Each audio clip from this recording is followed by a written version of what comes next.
ওং গণেশায় নমঃ। হ্যালো বন্ধুরা, আমি বিপর্ণা। আশা করি সবাই ভালো আছো। আবারও চলে এসেছি নতুন একটা ভিডিও নিয়ে। আজকের এই ভিডিওটির মাধ্যমে জানবো গণেশ চতুর্থী কবে, তারিখ, সময়, তাৎপর্য। গণেশ চতুর্থী 2025 তারিখ। গণেশ চতুর্থী হল ভগবান গণেশের ঐশ্বরিক গুণাবলীর উদযাপন। 10 দিন ব্যাপী এই উৎসব বিশ্বজুড়ে, বিশেষ করে ভারতে হিন্দুরা অত্যন্ত উৎসাহ ও ভক্তির সাথে পালন করে।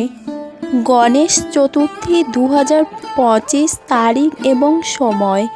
গণেশ চতুর্থী, যা বিনায়ক চতুর্থী বা গণেশ উৎসব নামে পরিচিত, এটি একটি হিন্দু উৎসব যা হাতির মাথাওয়ালা দেবতা ভগবান গণেশের জন্ম উপলক্ষে পালিত হয়। ভগবান গণেশ গজাননা, ধূমকেতু, একদণ্ড, বক্রতুণ্ডা এবং সিদ্ধি বিনায়ক নামেও পরিচিত। জ্ঞান, সমৃদ্ধি এবং সৌভাগ্যের দেবতা হিসেবে পূজনীয়। বাধা দূর করার জন্য পূজিত ভগবান গণেশকে সর্বদা নতুন প্রচেষ্টা, বৈদিক সাধনা এবং ব্যবসায়িক উদ্যোগের শুরুতে রাখা হয়। 10 দিনের এই উৎসব শুরু হয় হিন্দু মাসের ভাদ্রপদ মাসের চতুর্থ তিথিতে, যা সাধারণত ক্যালেন্ডারে অনুসারে আগস্ট থেকে সেপ্টেম্বর মাস পর্যন্ত।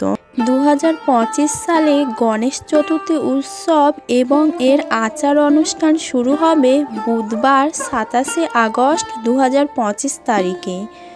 মধ্যাহ্ন গণেশ পূজার মুহূর্তের মাধ্যমে সকাল 11:06 থেকে দুপুর 1:40 পর্যন্ত।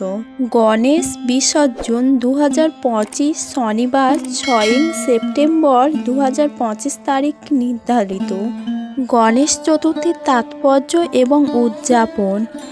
ভারতে পালিত একটি উৎসব গণেশ চতুর্থী। হিন্দু পৌরাণিক কাহিনী অনুসারে দেবী পার্বতী তাঁর নিজ দেহ ব্যবহার করে গণেশকে সৃষ্টি করেছিলেন, যিনি তাঁর মধ্যে জীবন ফুঁকে দিয়েছিলেন। তাঁকে বিঘ্নহর্তা বা বাধা অপসারণকারী হিসেবে পুজো করা হয় এবং জ্ঞান, বুদ্ধি ও বিদ্যার দেবতা হিসেবে পুজো করা হয়। এই উৎসব সীমানা ছড়িয়ে যায়, জাতি, ধর্ম এবং বর্ণ নির্বিশেষে সকল স্তরের মানুষকে একত্রিত করে ভগবান গণেশের ঐশ্বরিক উপস্থিতি উদযাপন করে। 2025 সালে একটি সমৃদ্ধ ও শুভ উদযাপন নিশ্চিত করার জন্য ভক্তদের নির্ধারিত আচার অনুষ্ঠান এবং রীতিনীতি মেনে চলার পরামর্শ দেওয়া হচ্ছে, যেমন ভোরে স্নান করা, মূর্তিটিকে একটু উঁচু মঞ্চে স্থাপন করা, দেবতার উদ্দেশ্যে প্রার্থনা এবং বিভিন্ন জিনিসপত্র নিবেদন করা, প্রতিমার আশেপাশের অংশকে অলঙ্করণ দিয়ে সজ্জিত করা এবং ওম গণপতয়ে নমঃ মন্ত্র উচ্চারণের মাধ্যমে পূজা শেষ করা। গণেশ চতুর্থী হল ভগবান গণেশের ঐশ্বরিক গুণাবলীর উদযাপন, আধ্যাত্মিক প্রতিফলনের সময় এবং ভারতের ভাগ করা সাংস্কৃতিক ঐতিহ্য উদযাপনের সময়।